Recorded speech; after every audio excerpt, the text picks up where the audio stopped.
Olá, alunos, bom dia. Vamos dar continuidade às nossas aulas de genética. Vamos passar por um conteúdo novo sobre genética, né? Hoje nós vamos falar sobre as características de herança ligada ao sexo, né? Herança e sexo dos indivíduos, né? Então, herança ligada ao sexo, né? Vamos falar sobre cromossomos sexuais, cromossomos XY, o que significa isso, né? Lembrando que algumas anomalias genéticas, algumas síndromes genéticas, elas estão ligadas ao sexo, é uma herança ligada ao sexo, ou ela pode ser uma herança restrita ao sexo. Depois nós vamos falar sobre isso, né? Herança ligada ao sexo ou herança restrita ao sexo. Restrita ao sexo. Com o tempo vamos falar das duas heranças, né? A ligada ao sexo e a restrita ao sexo. Mas como é que começou essa questão dessa característica ligada ou restrita ao sexo? Isso tudo começou com a redescoberta dos trabalhos de Mendel, tá? Em 1906, 1906,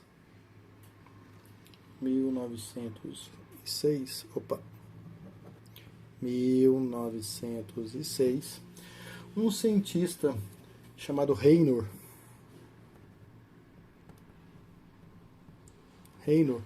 fazia trabalhos com cruzamento de mariposas. Tá? Então ele estudava mariposas. Tá? Essa mariposa era do gênero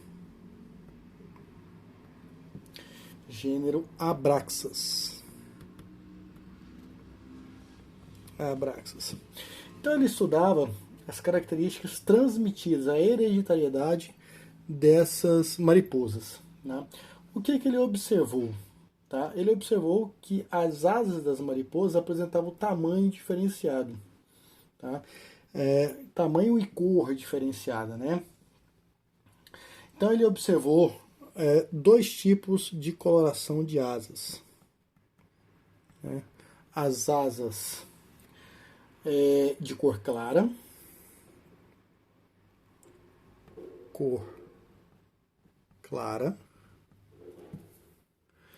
e as asas de cor escura.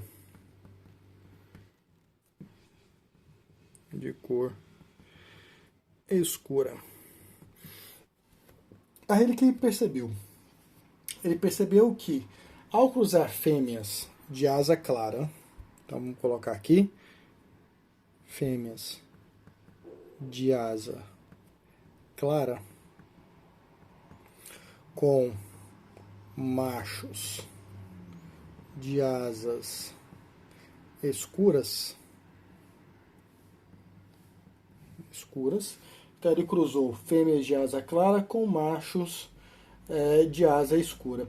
E desse cruzamento a descendência nasceu com asas escuras. Tá?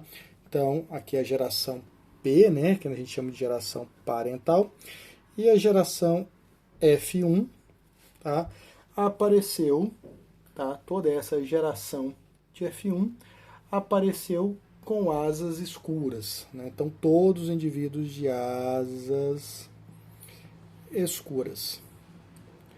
Até aí tudo bem, até aí obedeceu a primeira lei de Mendel. Então nós sabemos aqui que quando cruzamos indivíduos de asa clara com indivíduos de asa escura, nós todo mundo de asa escura. Então asa escura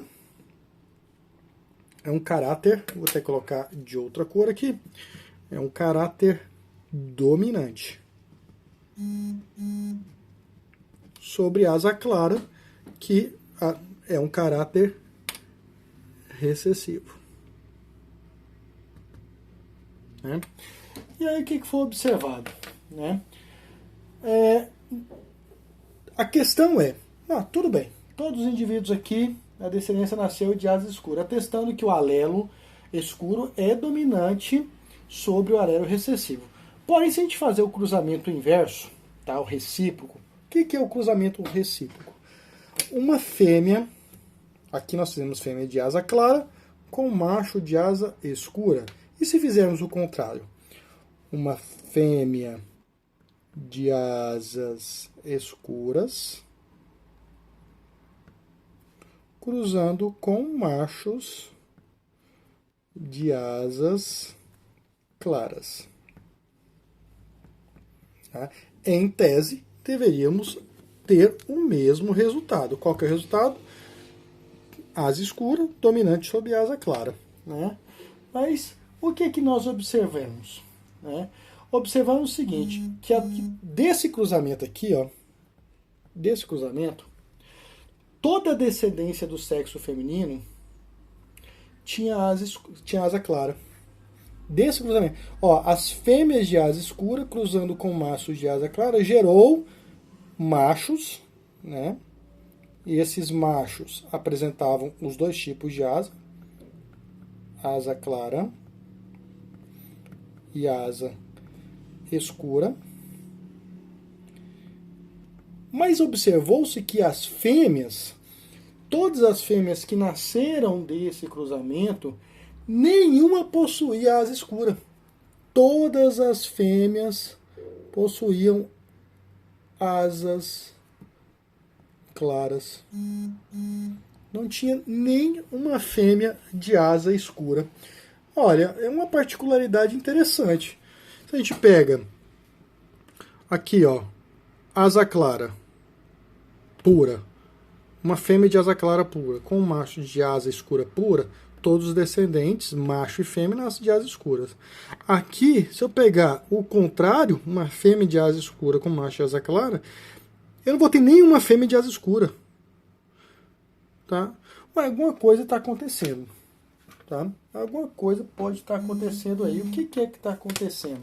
Qual foi a explicação para esse resultado? A explicação para esse resultado, ela, em partes, surgiu um pouco antes de 1906.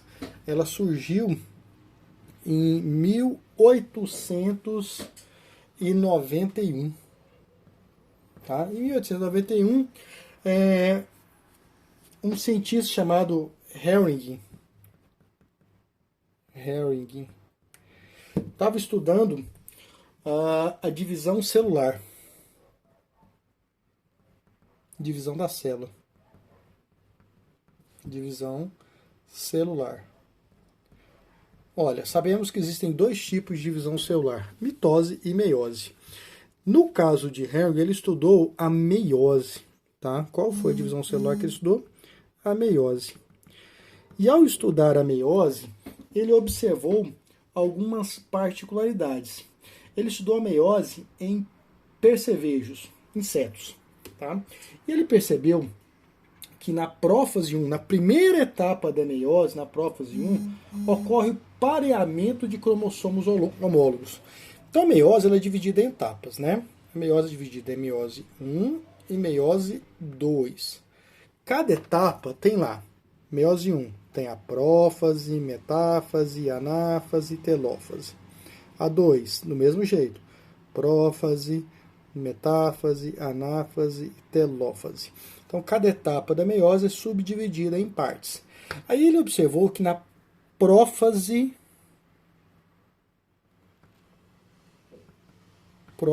da meiose 1, ele observou o pareamento dos cromossomos. Então, sim, todo indivíduo é feito por material genético que vem da mãe e material genético que vem de quem? Do pai. E na hora de formar gametas, ocorre o pareamento desses cromossomos. E aí ele observou que em um cromossomo não há pareamento. Não há pareamento. Ele tem um só, sozinho. E ele chamou esse cromossomo, esse corpo, né, cromossômico, de corpo X. Daí surgiu o primeiro termo, cromossomo, de cromossomo X, né? Aí depois nós fomos descobrir o outro cromossomo não homólogo do X, que é o quê? O Y. E aí surgem os cromossomos sexuais, cromossomos X e Y. Tá? Em relação a esses cromossomos sexuais, Vamos falar um pouquinho dos cromossomos, né? Eu vou até colocar em preto aqui. Nós temos aí dois grupos cromossômicos. Os cromossomos. São dois grupos cromossômicos. Os cromossomos autossômicos.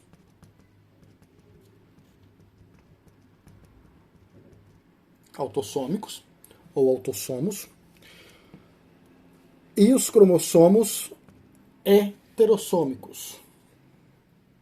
Então nós temos autossômicos e os heterossomos. Tá? Os cromossomos autossômicos, que são representados por A, vamos colocar autossômico representado por A, tá? São aqueles cromossomos que estão relacionados às características comuns de um indivíduo. Por exemplo, vamos pegar a célula humana. Né? Uma célula humana, célula diploide, ela tem 23 pares de cromossomos. 23 pares cromossômicos. Esses 23 pares representam, numa célula diploide, né, 46 cromossomos.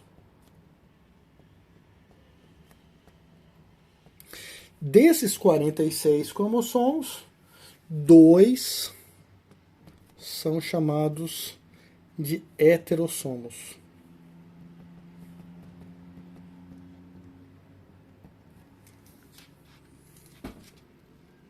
Heterossomos. E 44 são chamados de autossomos. Heterossomos são chamados de cromossomos sexuais, né? E os que são os heterossomos, e os autossomos são aqueles cromossomos que estão relacionados a características comuns aos dois sexos. Por exemplo, órgãos: fígado, baço, rim, pulmão, coração, cérebro. Tanto o indivíduo masculino quanto o indivíduo feminino apresentam esses órgãos. Então, esses órgãos são produzidos por genes localizados nos cromossomos autossomos. Tá? É uma característica geral tanto para o indivíduo do sexo masculino quanto o indivíduo para o sexo feminino. Já órgãos exclusivos do sexo, por exemplo, testículo, ovário, útero, tá? São órgãos que sua produção está relacionada a genes localizados nos cromossomos heterossomos ou sexuais, né? Que são os cromossomos X e Y, né? Então, no caso aí, nós teríamos, vamos colocar aqui, fazer uma divisória aqui, né? Essa nossa aulinha aqui. Vamos colocar de cá. Nós teríamos em um indivíduo da espécie humana aqui, ó, 2 Ns com 46 cromossomos. Né? Nós teríamos aí no indivíduo masculino, vamos colocar aqui, indivíduo masculino, 22 pares, né? Ou dos 46, vamos colocar dos 46, ou 23 pares, vamos colocar aqui 23 pares. Desses 23 pares, 22 são autossomos.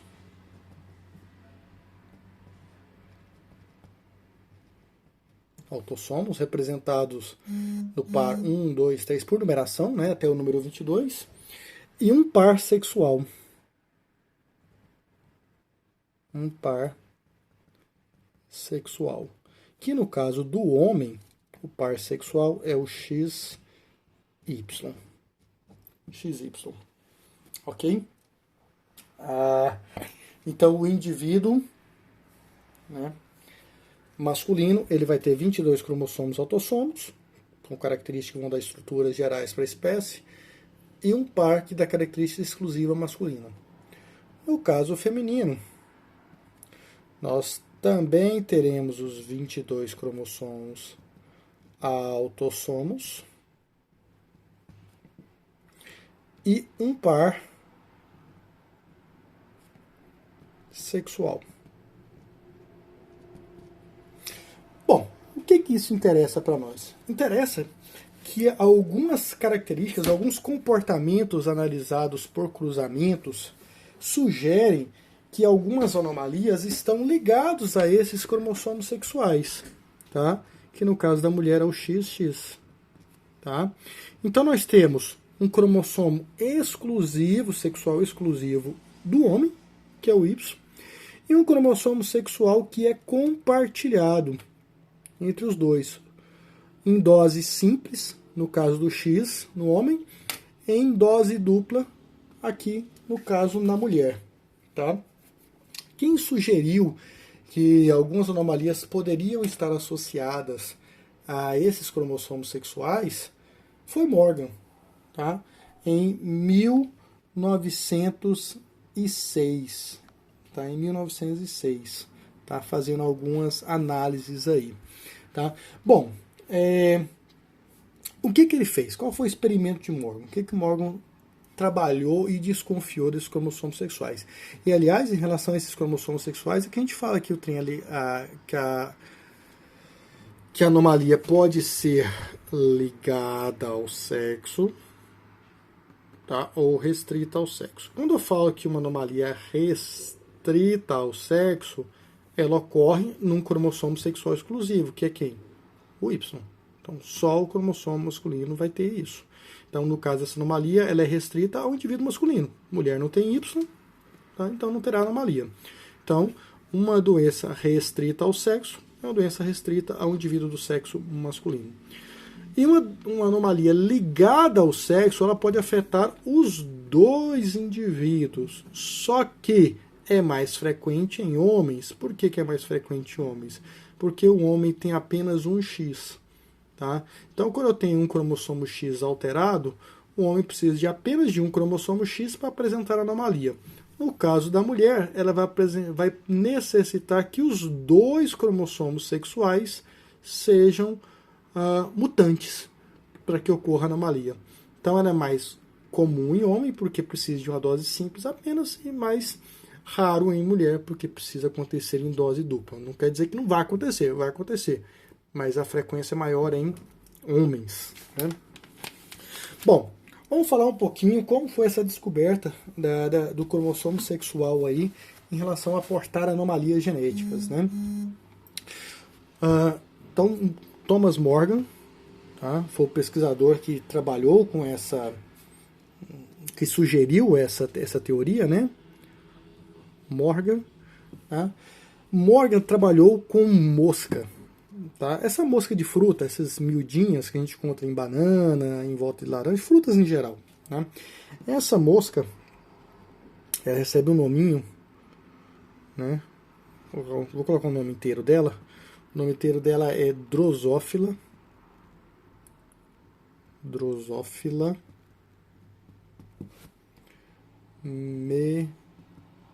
melanogaster. É um nomezinho meio complicado, mas é essa mosquinha de fruta aí, né? Então esse Thomas Morgan, ele trabalhou com o cruzamento entre indivíduos dessa espécie aqui de Drosophila, né? O que ele trabalhou? Ele trabalhou com a cor de olhos. Cor dos olhos, né? Drosophila tem cor de olhos vermelho. E ele observou que ao longo de várias e várias gerações de Drosophila, apareceu uma alteração genética, uma mutação genética, que fez com que um indivíduo aparecesse, em vez de cor de olhos vermelhos, apareceu com cor de olho branco. Tá? Então o que ele fez? Isso ocorre casualmente. Tá? Então, na frequência aqui, ó, cruzando moscas, tanto macho quanto fêmea, de olho vermelho, olho vermelho, olho vermelho, olho vermelho, em determinado momento apareceu uma anomalia genética, tá? Que é a cor de olho branco. Aí o que ele pegou? Ele pegou essa exceção, essa anomalia genética, um indivíduo de cor de olho branco, ele pegou um macho, uma Drosophila macho, com cor de olho branco,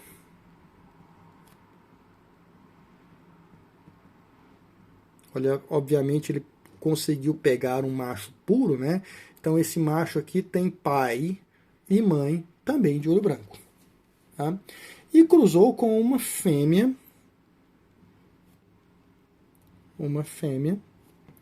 de olho vermelho.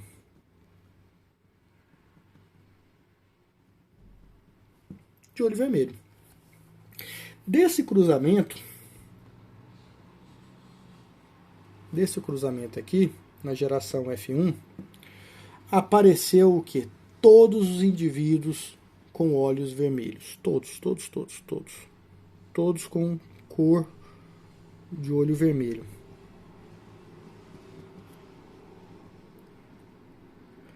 Vermelho. Tá? 100% de olho vermelho. Então, o olho vermelho é dominante sobre o olho branco. Né?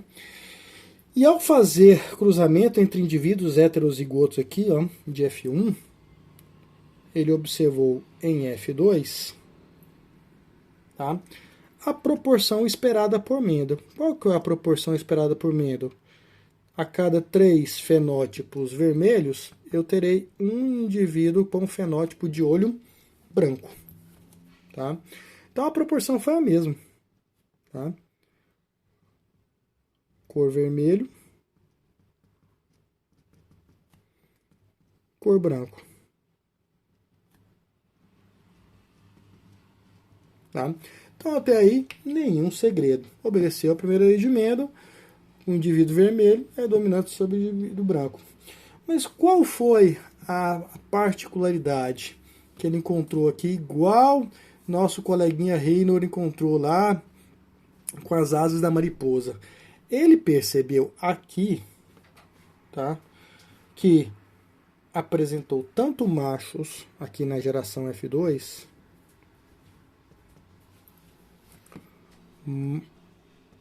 apresentou machos com olho vermelho e apresentou machos com olho branco. Tá? E no caso das fêmeas, todas as fêmeas, todas, apresentaram com o olho vermelho.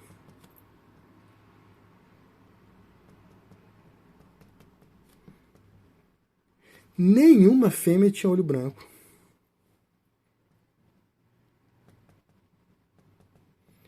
Nenhuma com cor branco. Que interessante isso, olha só. Aqui, tanto aqui no caso aqui, né, na geração F1, todos os indivíduos, macho e fêmea, só com olho vermelho. Quando fez o cruzamento heterozigoto, a proporção da cor predominou. Vermelho, 3:1 contra o branco. Só que, quando ele observou a sexualidade, o sexo de cada drosófila, não tinha nenhuma fêmea com cor de olho branco. Pô, o que poderia ter acontecido aí? E aí ele sugeriu que essa característica poderia estar relacionada a um cromossomo sexual. Tá? Como que ele fez isso? Como que ele deduziu que essa característica poderia estar relacionada a um cromossomo sexual? Então ele pegou aqui, ó, fêmeas, né, as fêmeas aqui, de olhos vermelhos, olhos vermelhos. Essa fêmea era pura, tá? Então, se é uma fêmea, 2 cromossomos sexuais X. Bom, se é de olho vermelho, nós sabemos que olho vermelho é dominante sobre olho branco. Então, vamos colocar aqui o B de branco, né? B maiúsculo, dominante. Né? Então, fêmea dominante pura. Tá? Essa fêmea dominante pura, ela foi cruzada com um macho. E esse macho de olho branco. Olhos brancos. Puro. Né? Bom, se é um macho, X. Y. Bom, como não apareceu, essa é uma característica, ele é uma característica mutagênica, né? Esse olho branco é uma característica mutagênica. Ele deduziu que essa característica estivesse no cromossomo sexual X. Bzinho, ó. Bzinho por quê? Porque branco é recessivo em relação a vermelho. Então, desse cruzamento aqui, nós temos esse indivíduo aqui que vai produzir apenas um tipo de gameta. Qual é o gameta que esse aqui produz? XBzão. Só que esse cara aqui produz dois tipos de gameta. O gameta XBzinho e o gameta Y. E nós temos dois tipos de F1 aqui. No F1, eu tenho indivíduos femininos, XBzão, XBzinho, indivíduo feminino, de cor de olho vermelho, e indivíduo masculino, ó, esse com esse e esse com esse, que é XBzão, Y. Então, na geração F1, eu tenho fêmeas de olho vermelho, macho de olho vermelho. Correto? Aí ele pegou um macho de olho vermelho e cruzou com uma fêmea, uma fêmea desse indivíduo aqui, ó. Pegou esses dois aqui, dois indivíduos aqui e cruzou, né? E teve a geração F2. Então ele pegou uma fêmea, Xzão Bzão, de olho vermelho, né? Xzão Bzinho, e cruzou com um macho. Vou colocar aqui o cruzamento aqui, em azul. Cruzou com um macho. Esse macho, né? XBzão, Y. Aí ele percebeu o seguinte, olha, agora essa fêmea aqui produz dois tipos de gametas diferentes. Um gameta XBzão e um outro gameta XBzinho. E esse indivíduo aqui produz também dois tipos de gameta, XBzão e um outro gameta Y. Então, um espermatozoide XBzão e um espermatozoide Y. Um óvulo XBzão e um óvulo XBzinho. E aí nós podemos ter aí, ó, em F2, a geração F2, né? Quem nós poderemos ter aqui? Esse gameta com esse gameta, então surgem fêmeas, XBzão, esse com esse gameta. Podemos ter esse gameta aqui com o Y. Então, vai surgir um macho também de olho vermelho. Podemos ter esse gameta aqui com esse gameta aqui. Nascerá uma outra fêmea, também de olho vermelho. E este gameta aqui, XBzinho, Y. Observe que aqui, ó, eu tenho uma proporção de 1, 2, 3 indivíduos. De que cor de olhos? Olhos vermelhos. E um indivíduo de olho branco. E um único indivíduo de olho branco. Tá? Então, observe que eu tenho duas fêmeas de olho vermelho e um macho de olho vermelho. E aqui um macho só de olho vermelho. De olho branco, desculpa. Tá? Então, ele deduziu que essa anomalia, essa situação de não ter fêmeas de olho branco está diretamente relacionado ou ligado a um cromossomo sexual. E aí ele conseguiu deduzir que o cromossomo sexual que está ligado a essa exceção de fêmea de olho branco é o cromossomo sexual X. Tá? Então a anomalia está no cromossomo sexual X. Por isso que eu não tenho nenhum indivíduo feminino de olho branco. Porque para ter um indivíduo feminino de olho branco, eu teria que ter Bzinho, Bzinho. Tá? Eu teria que ter Bzinho, Bzinho. Agora, se eu pegar um macho de olho branco com uma fêmea heterozigótica, aqui, aí sim eu poderei ter indivíduos femininos de olho branco, porque a recessividade tem que ser em dose dupla. Tá? E aí ele conseguiu observar que algumas características estão diretamente relacionadas ao sexo. Né? E aí nós conseguimos atribuir algumas doenças, algumas síndromes genéticas podem estar relacionadas ao sexo. Né? E aí quais são elas? Né? Nós temos 3 aí bem importantes que caem muito em prova, né? Que é o daltonismo, né? A hemofilia,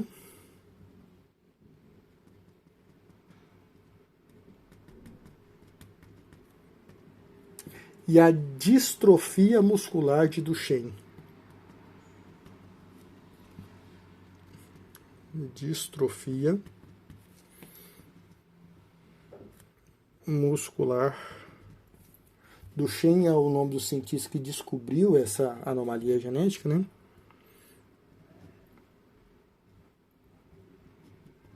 Duchenne. Né? Daltonismo é aquela pessoa que não consegue distinguir as cores, né? Hemofilia é aquela pessoa que não apresenta coagulação sanguínea, e a distrofia muscular é um problema muscular, não é musculatura, né? Um afrouxamento da musculatura dos músculos. Né? Essas doenças, todas elas, podem ser explicadas relacionadas ao sexo, principalmente doenças ligadas ao sexo. Né? Por exemplo, né? O daltonismo. Vamos falar aqui um pouquinho do daltonismo. Né? Daltonismo é também chamado de cegueira parcial às cores, né? A pessoa não consegue distinguir algumas cores, né? O indivíduo é incapaz de distinguir as cores, principalmente o vermelho, o azul e o verde, ela não consegue distinguir isso. Tá? Existem 2 tipos de daltonismo, um daltonismo absoluto e um daltonismo relativo. Mas, independente disso, vamos falar um pouco sobre a carga genética do daltonismo. Né? O daltonismo, sabemos nós, que é uma doença recessiva. Tá? Recessiva, e ela está num gene localizado no cromossomo sexual feminino. Tá? Ela está localizado no cromossomo sexual feminino. Tá? Então nós temos aí homens e mulheres, né, que podem ter o daltonismo. No caso aqui, ó, uma mulher XX, Dzão, lembrando que o daltonismo é uma doença recessiva, né? Então, aqui, ó, cromossomo sexual X, e o gene aqui ele é dominante, né? Se ele é dominante, o indivíduo é normal, não tem daltonismo. Tá?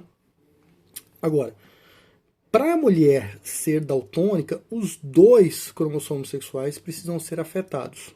Tá? Lembrando que o daltonismo é uma doença recessiva. Então, uma mulher X com Dzão em um X e Ds em outra, ela é normal portadora. Tá? Normal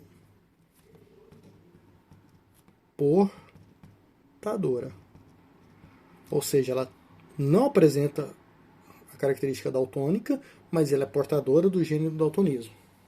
Agora, para uma mulher ser daltônica, esses cromossomos sexuais, os 2, têm que apresentar o gene recessivo. Tá? Então, para uma mulher ser daltônica, os 2 cromossomos sexuais devem apresentar a recessividade. Aí aqui, nesse caso, a mulher daltônica. Ok? Agora, para um homem ser daltônico, como o homem só tem um X, só precisa de um. Tá? E aí o homem